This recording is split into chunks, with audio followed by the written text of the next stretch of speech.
Good afternoon.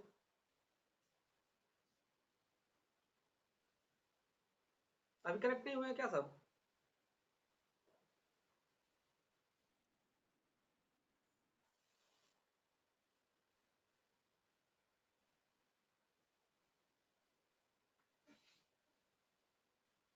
चलो, कल वाला आपने पढ़ा नोट्स में?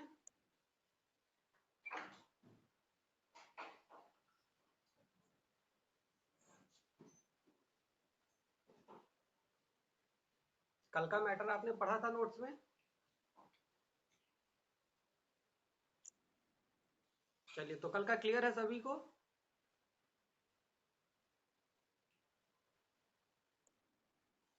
चलो, तो देखो, आज का हमारा क्या टॉपिक था?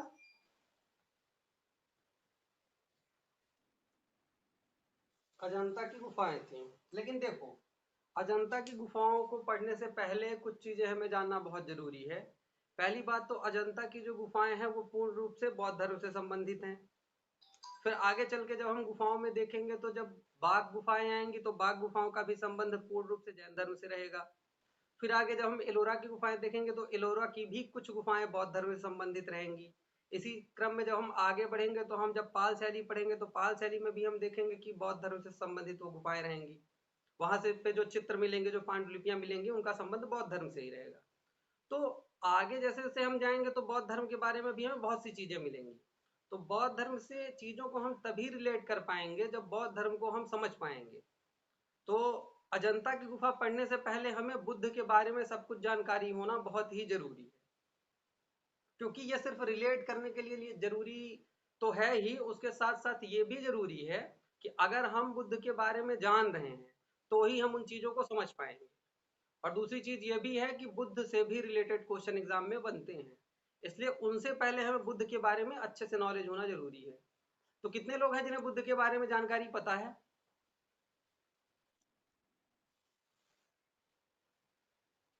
चलिए, कोई बात नहीं, नहीं पता है तो पहले हम बुद्ध को अच्छे से समझ लेते हैं, फिर उसके बाद चलते हैं, ताकि हमारा बेस मजबूत हो, क्योंकि बेस मजबूत होगा तभी हम आगे चल के अच्छे से समझ पाएंगे। तो देखो, हम पहले बुद्ध को समझते हैं। बुद्ध अपने आप में एक टॉपिक है खुद, और वो बहुत अच्छे तरीके से हमें तैयार करना है ताकि हमें ना भूले, और एग्जाम में जो भी क्वेश्चन उससे रिलेटेड आए तो हमसे बन जाए। ठीक है, तो सबसे पहले आज हम देखेंगे बुद्ध के बारे में। आज हम पढ़ेंगे।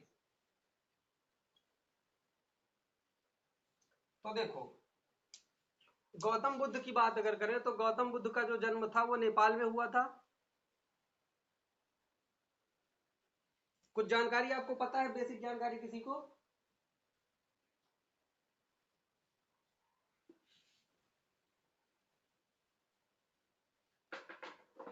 क्या वो वॉइस नहीं जा रही क्या?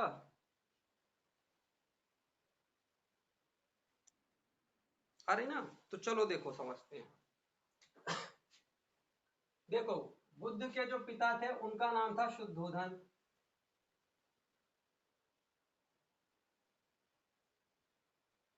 और इनकी जो माता थी, इनकी माता का नाम था माया देवी। माया देवी या महामाया,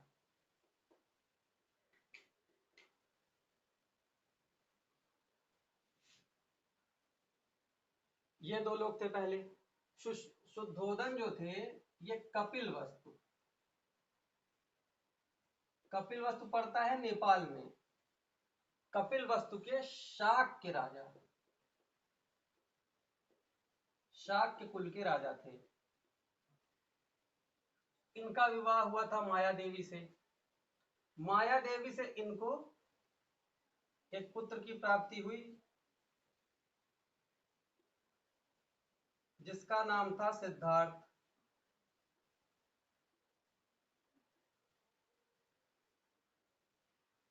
यही सिद्धार्थ आगे चल के गौतम बुद्ध बनते हैं।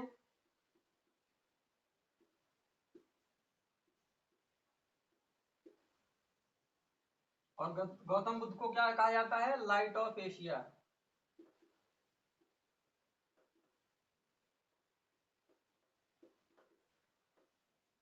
इनको लाइट ऑफ एशिया कहा गया है। और बौद्ध धर्म के प्रवर्तक क्या बौद्ध धर्म के जनक इन्हीं को माना जाता है। इतना क्लियर है। देखो अब हम आगे समझते हैं। समझना कुछ नहीं है, एक बहुत ही इंटरेस्टिंग इनके लाइफ की कहानी है। हमको उस कहानी को समझना है और कहानी में चीजों को पकड़ना है कि कौन सी चीज कब किस उम्र में कितनी आयु में इनके साथ कौन था, उसका क्या नाम था, उस घटना को क्या कहा गया। इन सब चीजों को देखते हुए हमें इनके लाइफ के बारे में एक बार स्टडी करनी है। तो देखो बात बात करते हैं शुरुआती से कि शुद्धोधन जो कि कपिल वस्तु के शाक्य राजा थे, इनका विवाह हुआ था माया देवी से। माया देवी से इनको एक पुत्र की प्राप्ति हुई थी 563 ईसा पूर्व में। पुत्र की प्राप्ति हुई जिसका नाम था सिद्धार्थ, यानी कि गौतम बुद्ध के बचपन का नाम सिद्धार्थ था।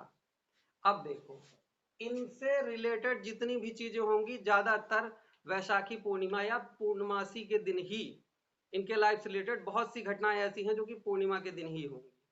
जैसे माया देवी के गर्भ में जिस दिन सिद्धार्थ आए थे वो दिन वैशाखी पूर्णिमा था। जिस दिन गौतम बुद्ध को ज्ञान की प्राप्ति हुई थी वो भी वैशाखी पूर्णिमा का ही दिन था। और जिस दिन उनकी मृत्यु हुई थी उस दिन भी वैशाखी पूर्णिमा का ही दिन था। तो वैशाखी पूर्णिमा इनके जीवन में बहुत ही महत्वपूर्ण है। तो माया देवी जो है, जिस दिन इनके गर्भ में सिद्धार्थ आए थे उस दिन माया देवी को एक स्वप्न आया। उनको स्वप्न क्या आया कि कुछ दिव्य पुरुष उनको उठा करके हिमालय की पहाड़ियों पर ले जाते हैं, शाल वृक्ष के नीचे उन्हें लिटा देते हैं। उसके बाद उन दिव्य पुरुषों की जो स्त्रियां होती हैं वो आती हैं, उनका श्रृंगार करती हैं। उसके बाद एक सफेद रंग का हाथी आता है और एक कमल लेकर के उनके गर्भ में रख करके चला जाता है। जब सुबह ये उठती हैं तो ये जो उन्होंने पूरा वृत्तांत देखा स्वप्न का, तो ये स्वप्न का पूरा वृत्तांत वो बताती हैं अपने पति शुद्धोधन से। तो शुद्धोधन चूंकि राजा थे तो वो अपने राज दरबार के जो भी ज्योतिष या पंडित थे उनको बुला करके इस स्वप्न का पूरा विवरण बताने के बाद पूछते हैं कि आखिर इन्होंने ऐसा स्वप्न क्यों देखा। तो उसमें जो विद्वान होते हैं वो ज्योतिष विद्या करके ये बताते हैं कि इनके गर्भ में एक बालक आया है जो कि दिव्य पुरुष है। तो वो दिव्य पुरुष या तो बहुत बड़ा चक्रवर्ती सम्राट बनेगा या तो सन्यासी बन जाएगा। दो चीजें उन्होंने बताई थी कि ये दिव्य पुरुष है, या तो ये चक्रवर्ती सम्राट बनेगा या तो सन्यासी बन जाएगा। जब इस बात का पता शुद्धोधन को चला कि ये सन्यासी भी बन सकता है तो उन्हें टेंशन होने लगी कि भाई सन्यासी बन जाएगा तो फिर राजपाट का क्या होगा। तो उन्होंने क्या किया कि गौतम बुद्ध के लिए सारी सुविधाएं, जब उनका जन्म हुआ, यहां पर जब इनका जन्म हुआ, जन्म कहां हुआ,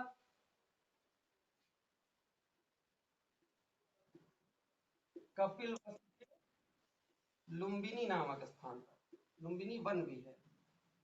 अब लुम्बिनी में कैसे हुआ, था क्या कि माया देवी अपने ससुराल से मायके जा रही थी, तो मायके जाते समय ही बीच में ही इनका जन्म हो जाता है। तो कपिल वस्तु के लुम्बिनी नामक ग्राम में इनका जन्म होता है। इनके जन्म के 7 दिन बाद ही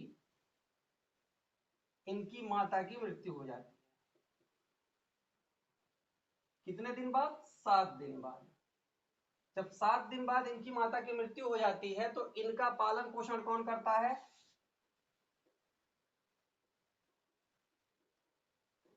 इनका पालन पोषण करती हैं प्रजापति गौतमी।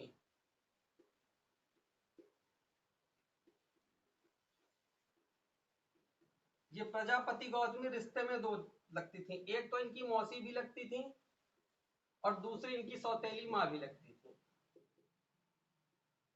क्योंकि कुछ किताबों में जिक्र मिलता है कि शुद्धोधन का विवाह जिस दिन महादेवी से हुआ था या महामाया से हुआ था उसी दिन प्रजापति गौतमी की भी शादी इनसे की गई थी। दोनों बहनें थी और दोनों की एक साथ शादी शुद्धोधन से करवाई गई थी। तो इनका पूरा पालन पोषण किसने किया? उनकी मौसी प्रजापति गौतमी ने। अब शुद्धोधन को एक समस्या ये थी कि अगर ये सन्यासी बन गया तो क्या होगा राजपाट का। तो उन्होंने क्या किया, उन्होंने सिद्धार्थ के लिए सारी सुविधाएं, राजमहल के अंदर उनको जो भी, क्या हुआ, कोई दिक्कत? माइक आप लोग अभी थोड़ा बंद कर दीजिए फिर बताते हैं। तो शुद्धोधन को दिक्कत ये थी कि अगर ये सन्यासी बन जाएगा तो राजपाट का क्या होगा। तो उन्होंने क्या किया, उनके मन में ये विचार आया कि इंसान सन्यासी कब बनता है। सन्यासी तभी बनता है जब उसको ये समझ में आए कि जीवन में दुख है, जीवन में बड़ी समस्याएं हैं, तभी इंसान सब कुछ छोड़ करके सन्यास धारण करता है। तो उन्होंने क्या किया कि उन्होंने कोशिश की कि हम इसका पालन पोषण ऐसे करेंगे कि इसको पता ही नहीं लगने देंगे कि दुख नाम की भी कोई चीज होती है, समस्या नाम की भी कोई चीज होती है, इसको कुछ नहीं दिखाना है। तो उन्होंने इनके जो भी सुख सुविधाओं की चीजें होती हैं सब का सब इनके महल में ही इनको उपलब्ध करवा दिया गया। इनको सांसारिक सुख में इतना दिखाया गया कि संसार में सुख ही सुख है, दुख को तो कुछ है ही नहीं। यहाँ तक कि इनके पिताजी ने सिद्धार्थ को रोता हुआ इंसान भी कभी नहीं देखने दिया कि कहीं बालक जो है वो समस्या में ना आ जाए, टेंशन में ना आ जाए कि यार ये क्या है कि ये रो रहा है। तो उन्होंने उनके सामने ऐसे दृश्य पेश किए, सांसारिक सुख की सारी चीजें उनको उपलब्ध कराई ताकि वो सन्यास की तरफ आकर्षित ना हो सके। लेकिन कहा जाता है कि नियति में जो लिखा होता है, जो होना होता है वो हो ही जाता है। भले इन्होंने इतना कुछ किया था, उन्हें रोता हुआ इंसान तक कभी नहीं देखने दिया, लेकिन ये सब उन्हें रोक नहीं पाया। एक दिन ऐसा हुआ कि एक दिन ये अपने महल से घूमने के लिए बाहर निकले। तो अब राजा थे तो रथ से ही जाएंगे, रथ से जाएंगे तो कोई चलाने वाला होगा। तो दो लोग थे, एक थे सिद्धार्थ और दूसरा था उनका सारथी चन्ना। सारथी को कहते हैं रथ हाँकने वाला। तो जो इनका सारथी था चन्ना, दो लोग एक दिन क्या हुआ कि महल से बाहर निकले भ्रमण के लिए।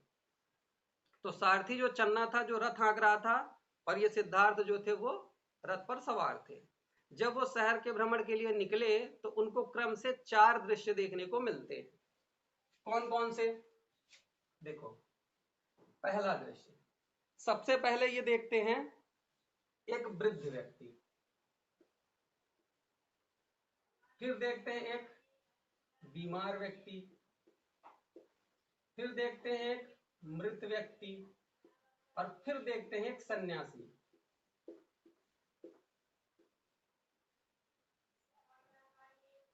अब देखो, 4 दृश्य इन्होंने देखे क्रम से। सबसे पहला वृद्ध देखा था, फिर बीमार व्यक्ति को देखा था, फिर मृत को देखा था, फिर सन्यासी को देखा था।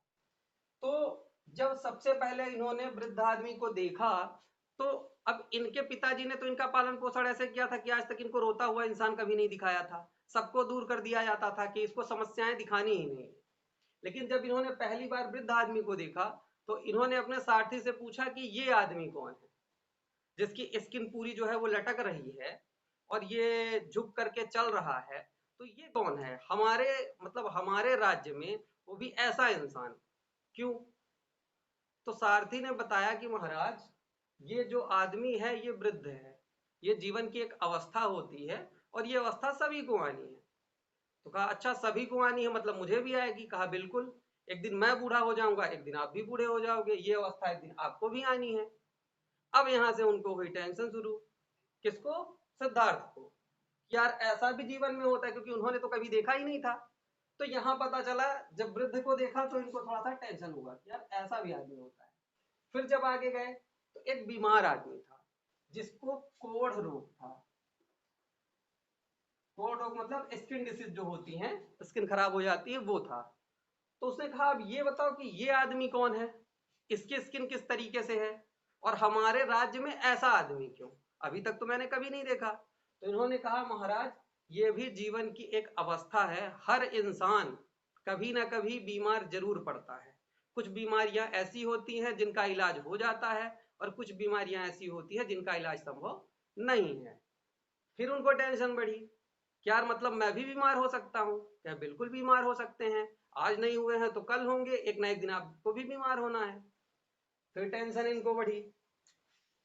आगे चले तो एक मृत व्यक्ति को देखा। तो मृत व्यक्ति का क्या था कि शव यात्रा जा रही थी, जिसमें एक मृत व्यक्ति को ले जा रहे थे, बाकी सब रोते हुए दुखी हुई जा रहे थे। तो उन्होंने कहा अब ये बताओ ये इंसान कौन है, ये इंसान मजे से आराम से लेटा हुआ है और बाकी सब जो है वो रो क्यों रहे हैं, क्योंकि उन्होंने ऐसे दृश्य तो कभी देखे ही नहीं थे। तो फिर सारथी जो चलना था उनका, उसने बताया कि महाराज ये भी एक जीवन की अवस्था है, हर इंसान को मरना है, जो आया है वो एक दिन जरूर जाएगा। मैं जाऊंगा, आप जाएंगे। कहा अच्छा, मैं भी एक दिन चला जाऊंगा। क्या बिल्कुल जाएंगे। फिर इनकी टेंशन बढ़ी, यार ये सब तो जिंदगी में बहुत बड़ी बड़ी समस्याएं हैं। फिर सबसे लास्ट में इन्होंने देखा एक सन्यासी को।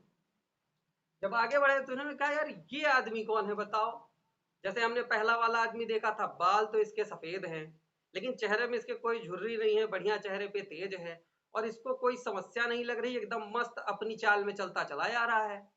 इसको ना सब यात्रा से मतलब है, ना मैं राजा खड़ा हूं, ना इसको मुझसे मतलब है। ये कौन है? तो उन्होंने कहा महाराज ये सन्यासी हैं, इनको जीवन की जो सांसारिक मोह माया है उससे ये दूर रहते हैं, इनको इन सबसे कोई मोह नहीं होता। ये सांसारिक सुख के अलावा जो इनका आध्यात्मिक सुख है उसमें ये मस्त रहते हैं, ये अपने में ही मस्त रहते हैं। तो कहा यार ये आदमी अच्छा है सन्यासी। तो ऐसा है कि आज के बाद मैं सन्यासी बनूंगा। यहीं से इनका मन जो था बदल गया कि यार ये भी स्थिति बहुत खराब होती है, ये भी स्थिति बहुत खराब है, ये भी स्थिति बहुत खराब है, मतलब ये तीनों मुझे झेलनी पड़ेंगी, तो इससे अच्छा ये है कि मैं सन्यासी बन जाऊं। तो इन्होंने सन्यासी बनने की उसी समय पर सोच ली थी। अब इसके पहले कुछ चीजें हो चुकी थी। हुई क्या थी कि जब इनकी आयु 16 वर्ष की थी तो इनका विवाह यशोधरा से करवा दिया गया था। इनकी पत्नी का नाम यशोधरा था। तो इनका विवाह यशोधरा से 16 वर्षीय आयु में करवा दिया गया था। उससे एक पुत्र की प्राप्ति हुई थी जिसका नाम था राहुल। एक मिनट, इतना मिटा दे इसको अभी।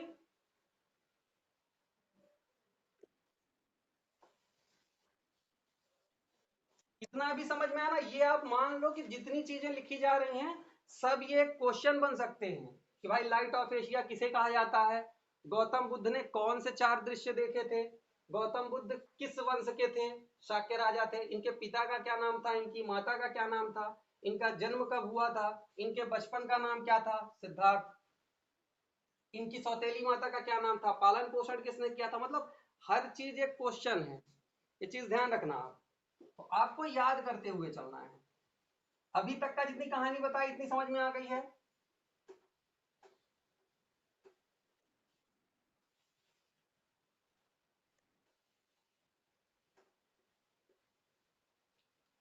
चलिए आगे देखते हैं। देखो 16 वर्ष की आयु में इनका जो विवाह है, किसका विवाह? सिद्धार्थ का। अभी हम इनको गौतम बुद्ध नहीं लिखेंगे। क्यों नहीं लिखेंगे? क्योंकि बुद्ध इनको कहा गया है ज्ञान प्राप्ति के बाद, पहले ये सिद्धार्थ ही रहेंगे। तो विवाह जो है सिद्धार्थ का किसके साथ कर दिया गया? यशोधरा के साथ।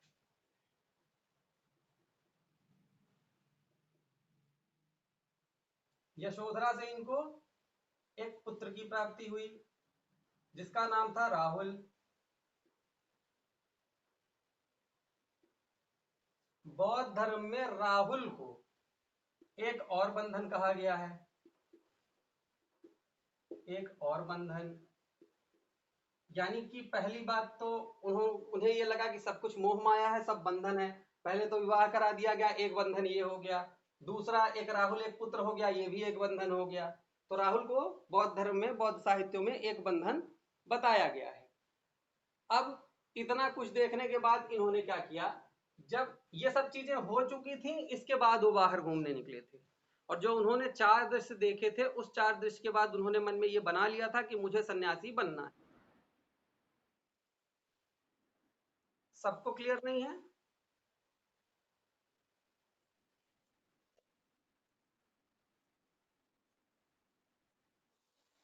ठीक है, आप थोड़ा सा अपना नेटवर्क, तो कोई नहीं, आप जिनका दिक्कत हो रहा है वो थोड़ा सा नेटवर्क में आ जाएं, थोड़ा नेटवर्क चेक कर ले। हाँ, तो हम कहाँ देख रहे थे? मतलब राहुल के बाद ये 4 दृश्य देखने के बाद ये डिसाइड किए थे कि मुझे सन्यासी बनना है। यानी कि इनके पिताजी ने जो इनके लिए भौतिक सुख इतना कुछ करके रखा था वो इन्हें रोक नहीं पाया। 29 वर्ष की आयु में, देखो 16 वर्ष की आयु में विवाह हुआ, 29 वर्ष की आयु में इन्होंने गृह त्याग कर दिया। 29 वर्ष की आयु में इन्होंने गृह त्याग कर दिया। किया कैसे? इनकी पत्नी और इनका पुत्र एक रात सो रहे थे, उन्होंने आखिरी बार अपनी पत्नी और पुत्र को देखा, और देखने के बाद दो लोग, एक तो इनका जो सारथी था चन्ना, सारा काम तो इसी ने बिगाड़ा था, क्यों ये वहां ले जाता बाहर, क्यों वो चार दृश्य देखते तो क्यों वो बाबा बनते, तो समस्या तो सब इसी ने करवाई थी। तो एक था सारथी चन्ना, और साथ में इनका घोड़ा कंथक जिसका नाम था। ये दो चीजें थी इनके साथ। इन दोनों के साथ ये कपिल वस्तु, जो इनका पूरा राज्य था, कपिल वस्तु छोड़ करके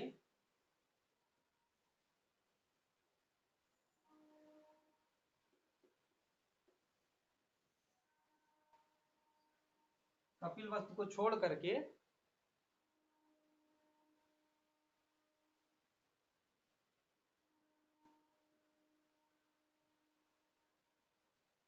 अनोमा नदी, एक नदी है अनोमा नदी, अनोमा नदी को पार करके,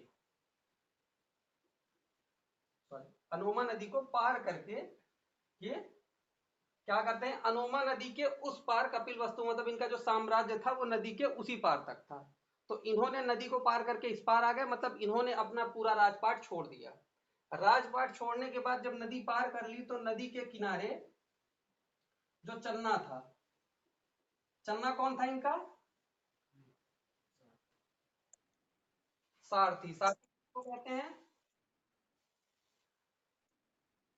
रथ चलाने वाले को।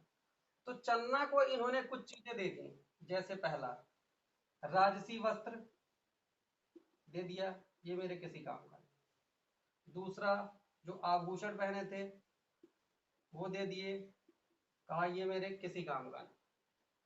इसके बाद इन्होंने अपने बाल भी मुंडवा दिए थे,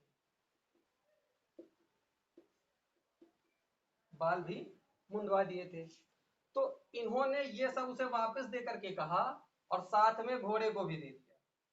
घोड़ा जो था जिसका नाम था कंथक, कहा तुम एक काम करो, इस घोड़े को लेकर के तुम वापस राज्य में जाओ, और बता देना कि अब मैं नहीं आऊंगा। अब चन्ना की समस्या बढ़ी, यार अब हम जाएंगे तो राजा हमारा क्या हाल करेगा, क्योंकि राजा जो चीज बचा करके रखना चाहते थे, मेरी वजह से इतनी घटनाएं हो गई। तो ये विनती करने लगा कि नहीं महाराज ऐसा मत करिए, आप चलिए साथ में, आप बाद में आ जाइएगा। उन्होंने कहा नहीं, अब तुम ऐसा करो, अब मेरे जीवन का जो हिस्सा है वो है सन्यास, और अब मैं सन्यास धारण करूंगा, तुम ये सब लेकर के जाओ और वहां बता देना कि अब मैं नहीं आऊंगा। तो चन्ना क्या करता है, वापिस अपने राज्य वहां कहा चला जाता है, कपिल वस्तु। इतना समझ में आया, ग्रह त्याग हो गया। ग्रह त्याग होने के बाद ये जो अनोमा नदी थी, इसी के किनारे इन्होंने सब कुछ त्याग किया था ना, तो अनोमा नदी के किनारे एक उद्यान था। इस उद्यान में इन्होंने एक हफ्ता, मतलब कि 7 दिन बैठकर इन्होंने यही विचार किया कि आगे क्या किया जाए, मतलब कहाँ जाएं, कैसे स्टार्ट करें, अगर हमें संन्यास धारण करना है तो हमें क्या करना चाहिए, कैसे शुरू करें। तो 7 दिन तक इन्होंने विचार किया कि क्या करें कैसे करें। 7 दिन विचार करने के बाद ये आगे बढ़े। अब आगे बढ़े तो कहाँ गए, देखो अब आगे देखते हैं।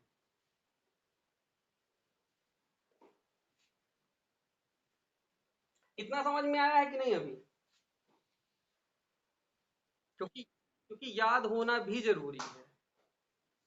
जिस जिस हिसाब से हम लोग चल रहे हैं, उन्होंने 4 दृश्य देखे, फिर गृह त्याग किया, गृह त्याग करने के बाद कहाँ आए, फिर कैसे कैसे इन्होंने 7 दिन विचार करने के बाद ये आगे बढ़े। आगे बढ़े तो सबसे पहले ये कहाँ गए, वैशाली। वैशाली कहाँ पड़ता है, बिहार में। वैशाली गए, वैशाली के बाद गए राजगृह, और राजगृह के बाद गए उरुवेला।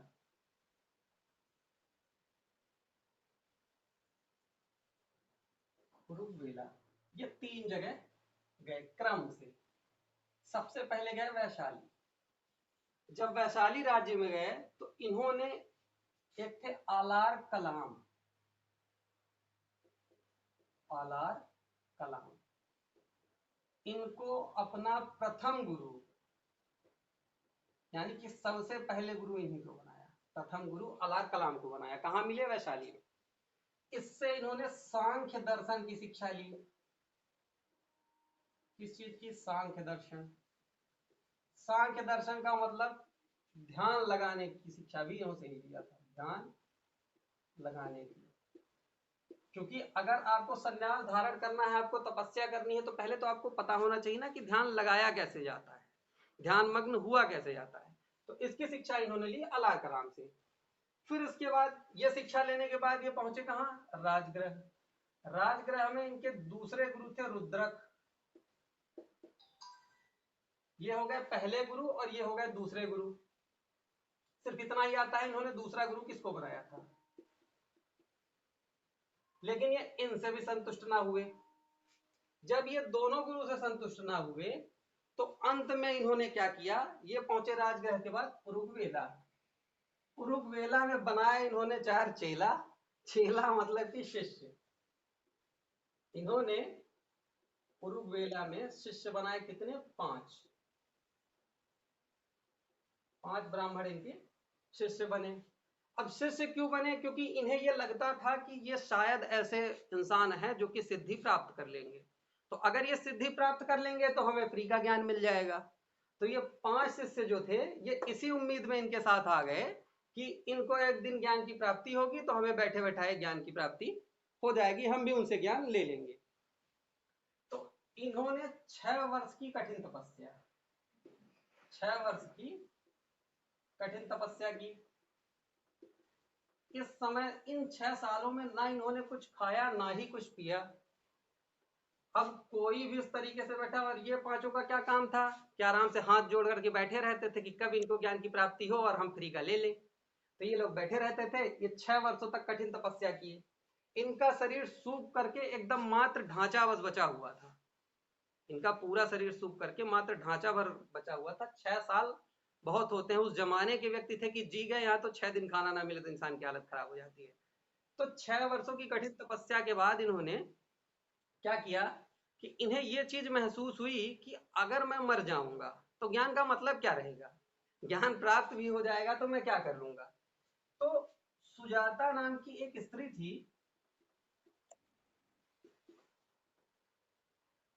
सुजाता नाम की एक स्त्री थी जो कि एक दिन खीर लेकर के आती है भेंट करने, और ये इस सुजाता से खीर खा लेते हैं। कौन खा लेता है? बुद्ध। 6 साल की कठिन तपस्या कर रहे थे लेकिन एक स्त्री आ गई, और खीर मतलब राजसी भोजन। भाई जब राजसी भोजन आपने मना किया था कि हम नहीं करेंगे, स्त्रियों से दूर रहना था, तो एक स्त्री के आने पर और खीर खिलाने पर आपने खा लिया। ये बात इन 5 को बुरी लग गई। तो ये 5 क्या करे? इनको छोड़ करके चले गए। 5 शिष्य जो थे ये मान लिए कि यार तुमसे नहीं हो पाएगा, एक स्त्री को देख करके ही तुम भटक गए, और राजसी भोजन जो तुमने पहले त्यागा था वो तुमने ग्रहण कर लिया, इसलिए तुम इसके योग्य नहीं हो। इन 5 ने इनको छोड़ करके ये चले गए सारनाथ में। ये चले गए सारनाथ, और जो बुद्ध थे तो खीर खाने के बाद अब इनके शिष्य भी इनको छोड़ करके चले गए। एक होता है ना, कहते हैं कि जब अच्छा समय आने वाला होता है, कहा जाता है कि जब आपका अच्छा समय आने वाला होता है तो सब आपका साथ छोड़ने लगते हैं। अभी आ रही है वॉइस क्लियर?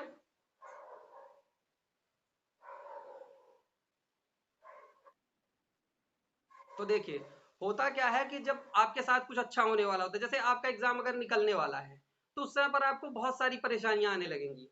हो सकता है घर में इतने काम होने लगे कि आपको तैयारी करने का समय ना मिल पाए। हो सकता है कि किसी को पास फाइनेंशियल प्रॉब्लम होने लगे।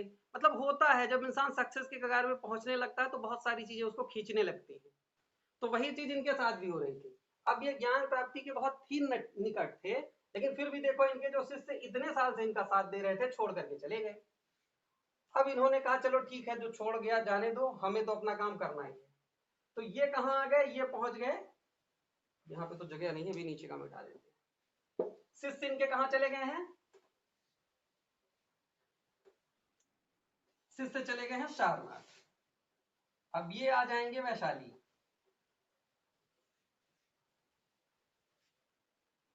सॉरी वैशाली नहीं, बोध गया।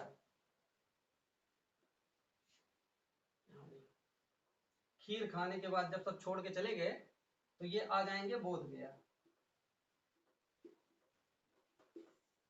बोध गया, बोध गया में जब ये पहुंचते हैं तो बोध गया में एक निरंजना नदी है।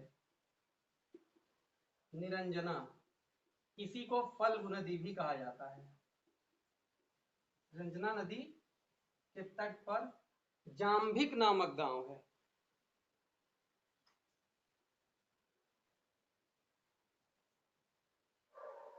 जाम्भिक नामक गांव है। इस जाम्भिक नामक गांव के पास एक पीपल का पेड़ था। पीपल का वृक्ष था।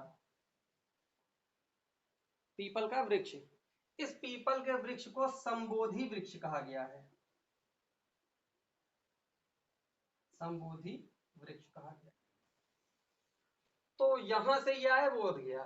बोध गया में जहां पे ये रुके, जाम्भिक गांव का नाम था। निरंजना नदी यानी फल्गु नदी वहां पर बहती थी और एक पीपल का पेड़ था, उसी के नीचे बैठ करके ये ध्यान लगाते थे। उस पेड़ को संबोधि वृक्ष कहा गया है।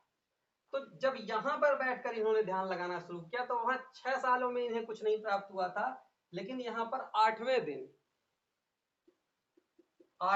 ही पूर्णमासी के दिन, पूर्णिमा, वैशाखी पूर्णिमा, वैशाखी पूर्णिमा के दिन इनको ज्ञान की प्राप्ति हो गई। देखो 8 दिन ही शेष रह गए थे। 8 दिन पहले इनके शिष्य इनको छोड़ करके चले गए और 8 दिन बाद इनको ज्ञान की प्राप्ति हो गई। कभी कभी हो जाता है कि कुछ चीजें होते हैं, कुछ लोग ऐसे, शायद उन्हीं की वजह से इनको ज्ञान की प्राप्ति ना हो रही हो।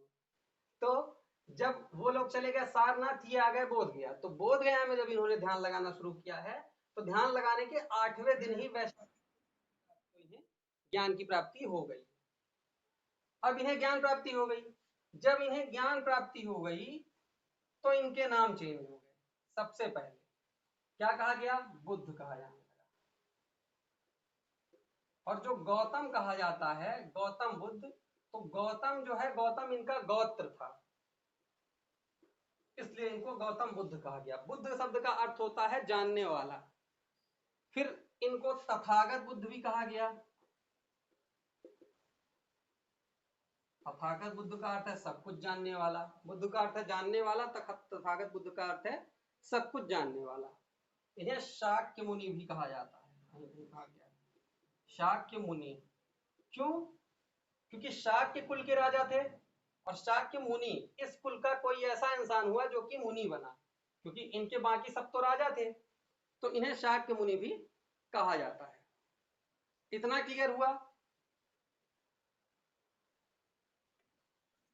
ज्ञान प्राप्ति हो गई। ज्ञान प्राप्ति जब हो गई तो ज्ञान प्राप्ति के बाद इन्होंने कहा कि चलो ठीक है, छोड़ के हमें चले गए कोई बात नहीं, 6 साल उन्होंने फिर भी हमारे साथ मेहनत की थी, तो उन्हें ऐसा नहीं छोड़ना चाहिए था। तो फिर ये कहते हैं कि ठीक है, जो ज्ञान की प्राप्ति मुझे हुई है वो मैं उन्हें ज्ञान दूंगा। तो उन्हें ढूंढने ये फिर कहाँ जाते हैं? उरुग्वेला, क्योंकि वो उन्हें यहीं पर मिले थे, तो उन्हें यह था कि उरुग्वेला में ही वो लोग होंगे। तो ये यहां से फिर कहाँ जाते हैं ज्ञान प्राप्ति के बाद? उरुग्वेला। उरुग्वेला में तो वो 5 शिष्य नहीं मिलते। क्यों? क्योंकि वो कहाँ चले जाते हैं? सारनाथ चले गए हैं। तो उरुग्वेला में वो शिष्य उनको नहीं मिलते हैं। तो वहां उरुग्वेला जब ये पहुंचते हैं तो इस उरुग्वेला में इनको 2 आदमी मिलते हैं।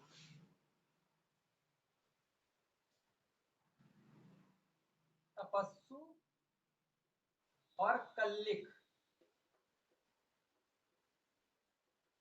ये 2 आदमी इनको मिलते हैं उरुग्वेला में। इन दोनों को ये बौद्ध धर्म में सबसे पहले शामिल कर लेते हैं। यानी कि बौद्ध धर्म के पहले 2 अनुयायी जो होते हैं यही होते हैं, सबसे पहले यही दोनों अनुयायी बनते हैं। लेकिन इनको ये ज्ञान नहीं देते हैं। इनको ये ज्ञान नहीं देते हैं, प्रारंभिक शिष्य बना लेते हैं लेकिन इन्हें ज्ञान नहीं देते हैं, क्योंकि समय इनके पास रहता नहीं। और ये उरुग्वेला से आते हैं सारनाथ, क्योंकि पहला ज्ञान उन 5 को देना था।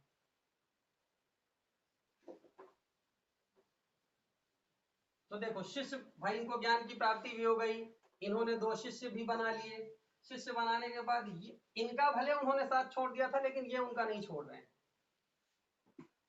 शिष्य बनाने के बाद, इन दोनों को शिष्य बनाने के बाद ये कहाँ आ गए? सारनाथ। क्यों? क्योंकि सारनाथ में ये 5 शिष्य जो इनके थे वो थे। जब बुद्ध को अपनी ओर आते हुए देखा तो उन्होंने पहले आपस में ये बनाया कि ठीक है आ रहे हैं, लेकिन कोई कुछ नहीं बोलेगा इनसे। ये जिस तरीके के इंसान है ये बिल्कुल भी महात्मा बनने लायक नहीं है, इनसे दूर रहना है, कोई कुछ नहीं बोलेगा। पहले उन्होंने ऐसी विचारधारा रखी थी, लेकिन जैसे जैसे वो करीब आते गए तो एक था कि उनके चेहरे पे वो तेज आ गया था ज्ञान के बाद, कि वो अपने आप को नहीं रोक पाए और उनके आते ही सब जाकर के उनके पास फिर से बैठ जाते हैं। जब बैठ जाते हैं तो ये सबसे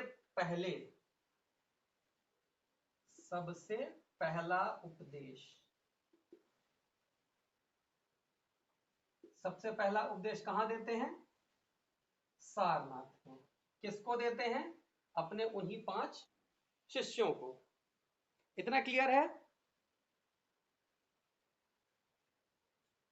सबसे पहला उपदेश कहाँ दिया? सारनाथ में। अब यहां से देखो दो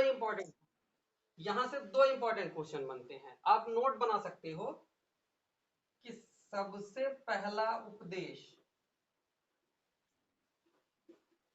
दिया था सारनाथ में, और आए सर्वाधिक उपदेश, यानी सबसे ज्यादा उपदेश कहां पर दिए? तो वो है श्रावस्ती में। ये दो थोड़ा सा कंफ्यूज करते हैं, इसलिए आपको ये दोनों याद रखना पड़ेगा। तो ये दोनों पॉइंट आप नोट बना करके रख सकते हो। अब देखो 5 शिष्य इनके ये हो गए, 2 ये हो गए, 7 शिष्य हो गए। धीरे धीरे इनकी संख्या बढ़ने लगी और आज देखते देखते कई अनुयायी बन गए। धीरे धीरे चलते चलते अशोक के समय में बहुत सारा बौद्ध धर्म का प्रचार हुआ, यहाँ तक कि भारत से लेकर के चीन तक के लोग फैलने लगे। धीरे धीरे बौद्ध धर्म पूर्ण रूप से फैलने लगा। तो यहां तक हमने देखा। अभी इसके बाद हम एक चीज और देख लेते हैं कि 5 शिष्यों को इन्होंने पहला उपदेश दिया था, लेकिन इनका प्रिय शिष्य कौन था?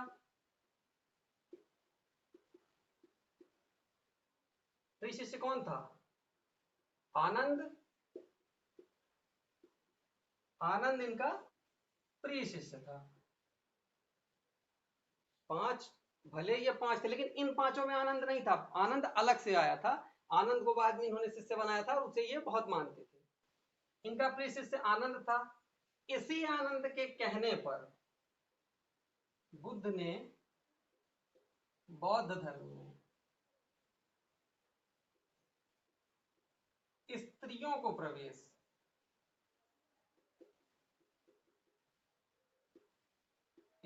प्रवेश दिया। नहीं तो बौद्ध धर्म में शुरुआती दौर में स्त्रियों का प्रवेश वर्जित था, लेकिन बाद में आनंद के कहने